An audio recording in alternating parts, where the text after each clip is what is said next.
In the heart of modern London lies a city within a city. This is the City of London, steeped in history and a unique form of independence. Its cobbled streets whisper tales of guilds, not corporations. Across the North Sea, the free cities of the Hanseatic League echoed this spirit. Places like Bruges and Tallinn flourished under guild governance. Both shared freedom from direct state interference. As long as taxes were paid, their affairs were their own. Guilds regulated trade and ensured member welfare. Today, the City of London has changed into a secretive society where financiers engage in corrupt dealings. But originally, it was a city that operated independently of state control, just like the guilds of the Hanseatic League. The City of London is more than just a financial district. It is a living testament to the enduring influence of guilds. Guilds shaped the economic landscape and society. They provided education, welfare, and a sense of belonging. Apprenticeships were the entry point for craftsmen. Young men learned trades over years. This system ensured skill transmission and excellence. Apprentices became journeymen and masters. Advancement was based on merit and dedication. Guilds acted as vocational schools and social safety nets. Their legacy extends beyond economics. Their influence is etched into the city's architecture and governance. The Lord Mayor's show is a reminder of the guild's enduring presence. The city retains autonomy, a testament to its guild-shaped past. Across the North Sea, the Hanseatic League emerged, a powerful alliance of merchant guilds. Their ships dominated the Baltic Sea, connecting ports and facilitating trade. The Hanseatic League was a testament to the power of cooperation. Cities banded together to protect their commercial interests. The League's influence extended beyond commerce, enriching cities with culture and learning. At the heart of both the Hanseatic League and the City of London's success lay the guilds. These were not mere business associations but vibrant communities. Cooperation, rather than competition, formed their bedrock. Guilds provided belonging, dispute resolution, and a safety net. Membership was a commitment to a shared ethos. Members upheld standards, supported each other, and contributed to the common good. This solidarity fostered trust and economic activity. Within the bustling workshops of the Hanseatic League and the City of London, craftsmen's guilds played a pivotal role. They were the guardians of skills, ensuring the transmission of knowledge from one generation to the next. These guilds shaped the moral character and civic virtue of their members. Apprenticeship began in early adolescence, transforming young boys and girls. Under a master craftsman, they learned technical skills and values. The master-apprentice bond often lasted a lifetime. As apprentices progressed, they became journeymen, skilled craftsmen. Journeymen traveled to broaden their skills and experience. Achieving the rank of master was the pinnacle of a craftsman's career. Masters upheld guild standards and trained the next generation. The guild was a pillar of social order, shaping lives in the city. While craftsmen's guilds ensured the quality of goods, it was the merchants' guilds that connected markets, facilitated trade, and propelled the economic engine of the Hanseatic League. These guilds were masters of logistics, diplomacy, and risk management, navigating the treacherous waters of medieval commerce with remarkable success. The Hanseatic League, in particular, owed its existence to the collective power of its merchant guilds. They established a complex network of trading posts known as contours, stretching from London in the west to Novgorod in the east. These contours acted as both trading hubs and diplomatic missions, fostering trust, resolving disputes, and ensuring the smooth flow of goods across vast distances. Merchant guilds were adept at managing risk, a constant threat in an era of piracy, storms, and political instability. They developed sophisticated systems of insurance, pooling resources to protect themselves against losses. They also established standardized weights and measures, facilitating trade and reducing the potential for disputes. Trust, built over generations of shared experience, formed the bedrock of their success. The merchants' guilds were not just economic powerhouses, they were also influential players in the political sphere. They used their wealth and influence to secure favorable trading privileges, negotiate treaties, and even finance wars. The line between commerce and politics was often blurred, as merchants became diplomats, financiers, and even on occasion, rulers in their own right.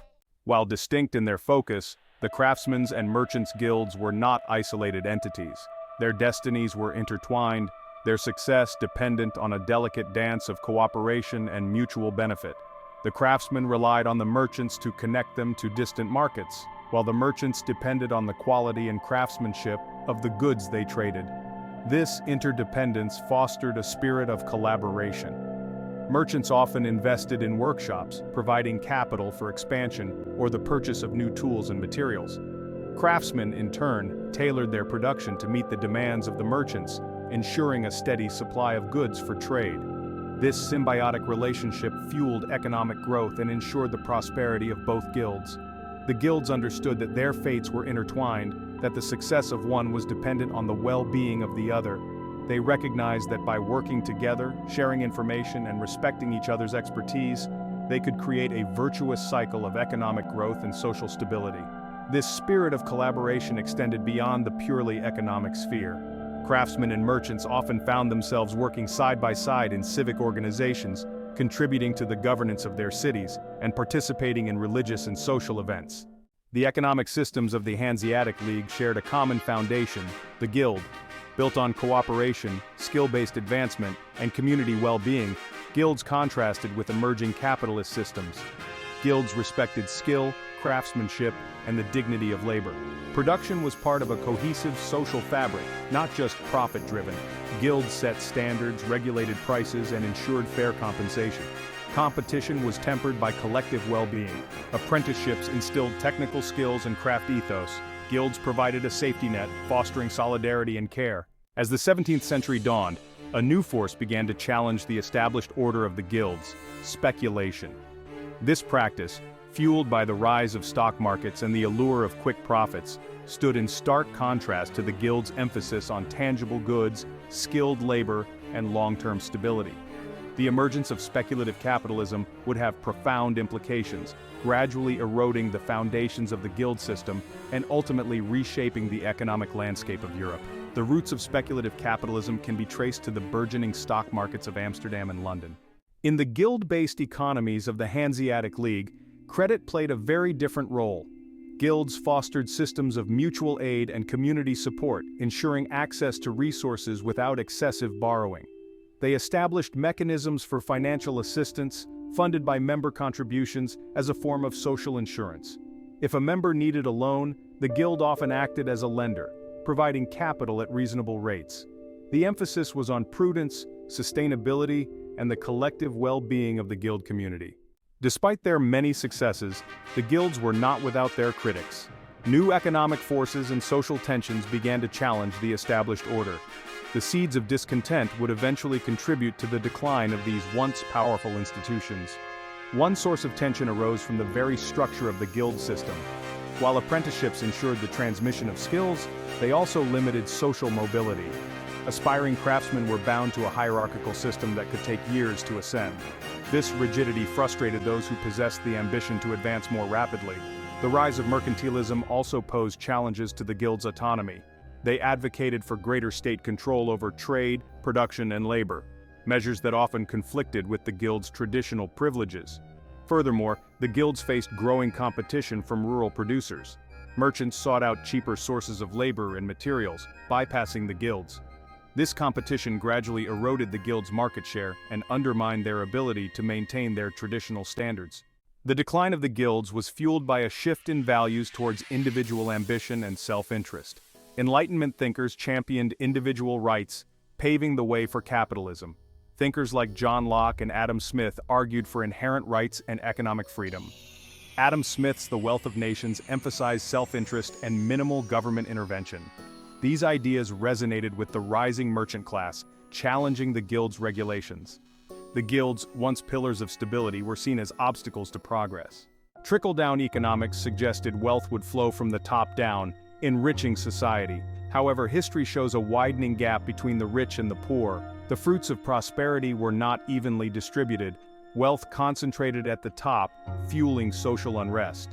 Unchecked profit led to exploitation and environmental degradation. The guild's community values were eroded by individual gain. The false promise of trickle-down prosperity continues to haunt us. True prosperity must encompass social justice and well-being for all. The 16th century witnessed a seismic shift in Europe's economic and political landscape, profoundly impacting guilds. Mercantilism, championing national wealth and state power, began to challenge guilds' autonomy. At its heart, mercantilism held that a nation's wealth was finite, prioritizing gold and silver reserves. Trade became a zero-sum game, where one nation's gain was another's loss. This new order favored centralized control and state intervention. Monarchies regulated trade, encouraged domestic production, and established colonies. Guilds, with their local focus and self-regulation, clashed with mercantilist agendas. As mercantilism took hold, it fueled the rise of nation-states, further undermining the foundations of the guild system. Europe, once a patchwork of kingdoms, principalities, and free cities, began to coalesce into larger, more centralized entities, each jealously guarding its borders and pursuing its own economic interests. The Treaty of Westphalia in 1648, which brought an end to the devastating 30 Years' War, is often seen as a turning point in this process. It enshrined the principle of state sovereignty, granting rulers absolute authority within their territories and diminishing the power of transnational entities like the Holy Roman Empire and, significantly, the Hanseatic League. The rise of nation-states had profound implications for the guilds. Their transnational networks, once a source of strength and prosperity, became increasingly vulnerable to the whims of kings and the shifting alliances of nations. Trade wars, border disputes, and the imposition of tariffs disrupted the free flow of goods and undermined the guild's ability to operate effectively across borders. The Hanseatic League, once a dominant force in the Baltic trade, found itself increasingly marginalized in this new era of nation-states. Its member cities, once united by common economic interests, were now pulled in different directions by the gravitational pull of national loyalties and the ambitions of their respective rulers. The League's decline was a slow but inexorable process, a testament to the corrosive power of nationalism and the fragmentation of a once unified economic space. As the guilds faced challenges from above, in the form of mercantilist policies and the rise of nation-states, they also encountered growing pressure from within. A new class, the bourgeoisie, was emerging, its wealth derived not from land or inherited titles, but from trade, finance, and the nascent industries that were beginning to reshape the economic landscape. The bourgeoisie, ambitious and eager to break free from the constraints of the old order, chafed under the guild's regulations and restrictions. They saw the guild's emphasis on tradition, hierarchy, and the preservation of existing trades as obstacles to innovation, expansion, and the pursuit of profit. The guild's control over apprenticeships, while ensuring the transmission of skills, also limited the supply of skilled labor, driving up wages and restricting the bourgeoisie's ability to expand their enterprises. The guild's price controls, designed to protect both producers and consumers from exploitation, were seen by the bourgeoisie as artificial barriers to market forces and an impediment to their ability to maximize profits. The bourgeoisie, increasingly influential in the political sphere, used their newfound wealth and power to advocate for policies that favored their interests. They lobbied for the dismantling of trade barriers, the deregulation of industries, and the weakening of the guild's power. Their goal was to create a more fluid and dynamic economic system, one where individual ambition and the pursuit of profit would be the driving forces, rather than the guild's emphasis on tradition, stability, and the common good. The Enlightenment championed progress and individual liberty, but also unmade the guild's communal ethos. Emphasizing reason and self-interest, Enlightenment thinkers challenged the foundations of the guilds. John Locke argued for inherent rights to life, liberty, and property. This focus on individual rights undermined the guild's collectivist ethos. Competition, not cooperation, was seen as the engine of progress. These ideas resonated with the rising bourgeoisie, justifying their ambitions. The Enlightenment's focus on reason and individualism ultimately undermined the guild's social bonds. The Industrial Revolution delivered the hammer blows that would bring about the demise of the guild system. The factory system, with its relentless pursuit of efficiency and reliance on unskilled labor, proved utterly incompatible with the guild's traditional ways. New technologies transformed the scale and pace of production.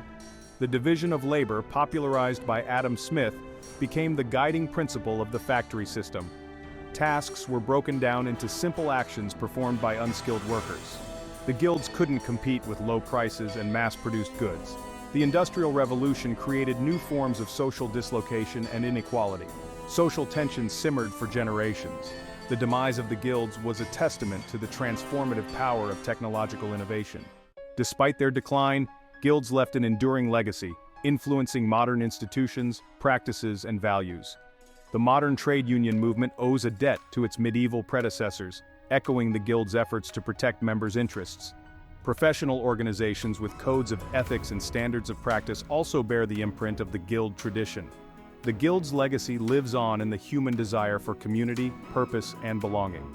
Their story reminds us that true prosperity must encompass social justice, environmental sustainability, and well-being for all. The ghosts of Guilds past haunt modern education, their influence subtle yet pervasive. Modern vocational education, with its emphasis on apprenticeships and hands-on training, owes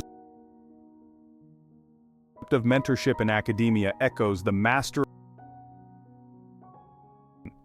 The rigorous process of doctoral studies can be seen as a modern-day equivalent of the journeyman's quest for mastery. The Guild's holistic approach to education stands in contrast to the narrow focus on standardized testing in modern education. The Guild's legacy offers a reminder that there are alternative ways of organizing society and the economy. Their story is a call to reimagine the relationship between education, work, and society. We can draw inspiration from the Guild's emphasis on lifelong learning and mentorship. We can learn from their efforts to create a more equitable distribution of wealth and their systems of mutual aid. The Guild's legacy is a source of inspiration for creating a more just and equitable society.